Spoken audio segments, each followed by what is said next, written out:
प्रिय विद्यार्थियों, famous Hindi channel में आप सभी का स्वागत है। आज हम कक्षा 11 के हिंदी के अनिवार्य संस्कृत खंड को लेकर उपस्थित हैं, जो संस्कृत दिग्दर्शिका का 5वां पाठ है, जिसका शीर्षक गीतामृतम है। ये भगवान श्री कृष्ण महाभारत के युद्ध में अर्जुन को उपदेश देते हैं। तो आइए देखते हैं इस पाठ को। तम तथा कृपयाविष्टम अश्रुपूर्णाकुलेक्षणं विषीदन्तम् इदं वाक्यम उवाच मधुसूदन। इसके कठिन शब्द को पहले देख लेते हैं। कृपयाविष्टम अश्रुपूर्णाकुलेक्षणं मतलब करुणा से युक्त, आंसुओं से परिपूर्ण, व्याकुल नेत्रों वाले। इसके बाद विषीदन्तम इदम मतलब दुखी होते हुए। मधुसूदन शब्द आया है भगवान श्री कृष्ण के लिए। अब आइए इसका संदर्भ देखते हैं। संदर्भ लिखेंगे, प्रस्तुत श्लोक हमारी पाठ्य पुस्तक हिंदी के संस्कृत खंड के गीतामृतम नामक पाठ से उद्धृत है। या आप ऐसे भी कह सकते हैं कि प्रस्तुत श्लोक हमारी पाठ्य पुस्तक संस्कृत दिग्दर्शिका के गीतामृतम नामक पाठ से उद्धृत है। अब आइए इसका हिंदी अनुवाद देखते हैं। यहाँ इस मधुसूदन यानी श्री कृष्ण को पहले लाएंगे। भगवान श्री कृष्ण ने इस प्रकार करुणा और आंसुओं से भरे हुए, व्याकुल नेत्रों वाले, दुखी होते हुए उस अर्जुन से यह वाक्य कहा। पुनः देख लीजिए। तम तथा कृपयाविष्टम अश्रुपूर्णाकुलेक्षणं विषीदन्तम् इदं वाक्यमुवाच मधुसूदन। भगवान श्री कृष्ण ने इस प्रकार करुणा और आंसुओं से भरे हुए, व्याकुल नेत्रों वाले, दुखी होते हुए उस अर्जुन से यह वाक्य कहा। आइए दूसरे श्लोक के पर चलते हैं। क्या कहते हैं भगवान श्री कृष्ण ने? यह वाक्य कहा, लेकिन कौन सा वाक्य कहते हैं ये अगले श्लोक में है। क्लैब्यम माँ अस्म गमः पार्थ नय तत्व उपपत्तते क्षुद्रम हृदय दौर्बल्यम त्यक्तो उत्तिष्ठति परंतप। इसके भी कठिन शब्द को देखेंगे। क्लैब्यम का मतलब होता है कायरता को। मैं अस्म गमः, माँ अस्म गमः मतलब होता है मत प्राप्त हो। पार्थ शब्द अर्जुन के लिए आया है। नय तत्व व्युत्पत्त्यते मतलब हो जाएगा यह तेरे योग्य नहीं है, यह तुम्हारे योग्य नहीं है। क्षुद्र मतलब तुच्छ, छोटा। हृदय दौर्बल्यम मतलब हृदय की दुर्बलता। त्यक्त्वा मतलब छोड़कर। उत्तिष्ठ मतलब खड़े हो जाओ। परंतप शब्द आया अर्जुन के लिए कि शत्रुओं को पीड़ा पहुंचाने वाले अर्जुन। संदर्भ आप पूर्वत लिखेंगे। हिंदी अनुवाद देखिए। क्लैब्यम माँ अस्म गमः पार्थ। भगवान श्री कृष्ण कहते हैं, हे अर्जुन, तू नपुंसकता या कायरता को मत प्राप्त करो। तेरे लिए या तुम्हारे लिए यह उचित नहीं है। हे अर्जुन, तुम कायरता को मत प्राप्त करो, यह तुम्हारे लिए उचित नहीं है।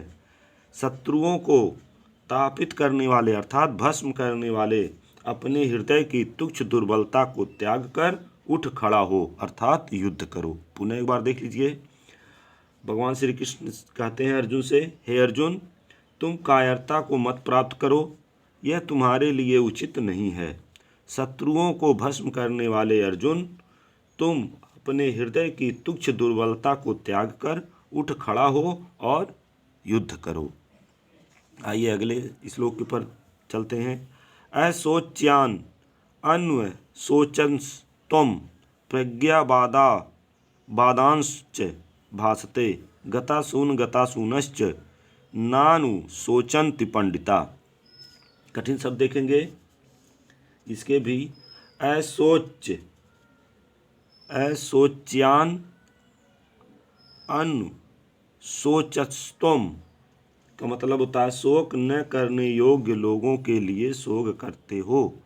शोक न करने वाले लोगों या शोक न करने योग्य लोगों के लिए शोक करते हो। प्रज्ञावादांश्च और पंडितों जैसे वचन बोलते हो। गतासूनश्च मरे हुओं को, गत मतलब निकल कर, असून का मतलब होता है प्राण जिनके, नानुशोचंत के मतलब शोक नहीं करते। अब आइए इसका हिंदी अनुवाद देखते हैं।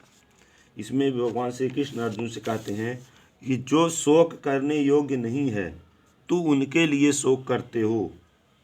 जो शोक करने योग्य नहीं है तुम उनके लिए शोक करते हो और ज्ञानियों जैसे बात करते हो या पंडितों जैसे या बुद्धिमानों जैसे बात करते हो।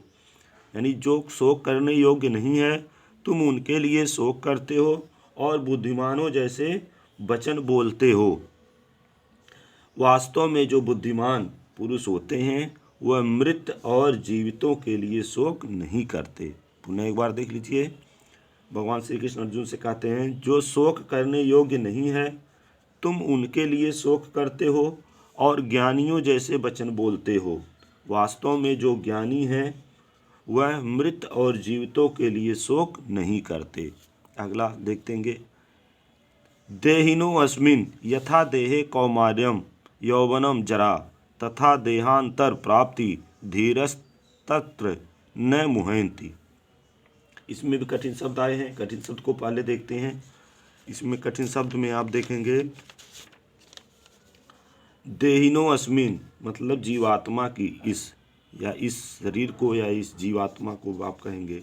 यथा मतलब जैसे, देहे मतलब होता शरीर, कौमार्य मतलब कुमारावस्था, यौवन मतलब यौवन अवस्था या युवावस्था, जरा मतलब वृद्धावस्था, देहांत प्राप्ति धीरस तत्र दूसरा शरीर प्राप्त होना, मोहित मतलब मोह करना या मोहित होना।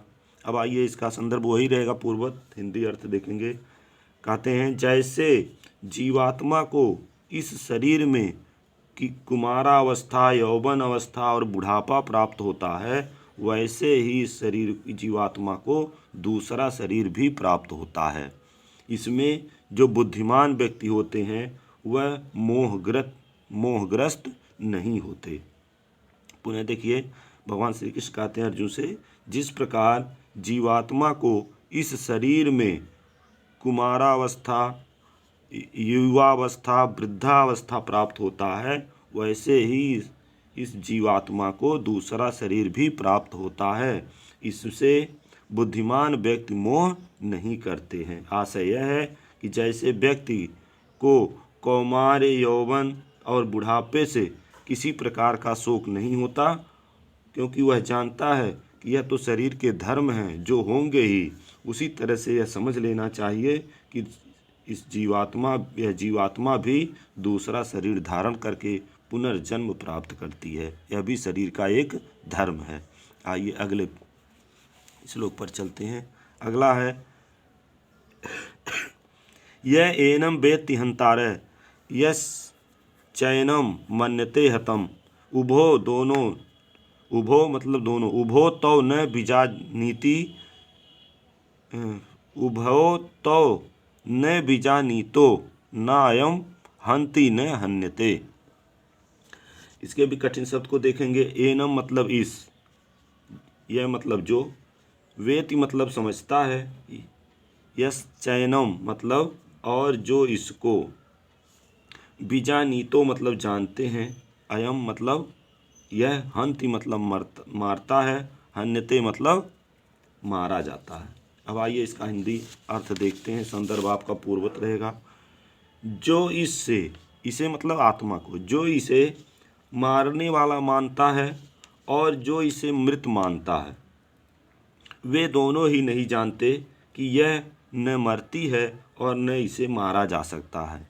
यहाँ इसे से मतलब आत्मा है, यानी जो इस आत्मा को मारने वाला मानता है और जो इसे मरा हुआ मानता है, मृत मानता है, वे दोनों ही नहीं जानते कि यह आत्मा न मरती है और न इसे मारा जा सकता है।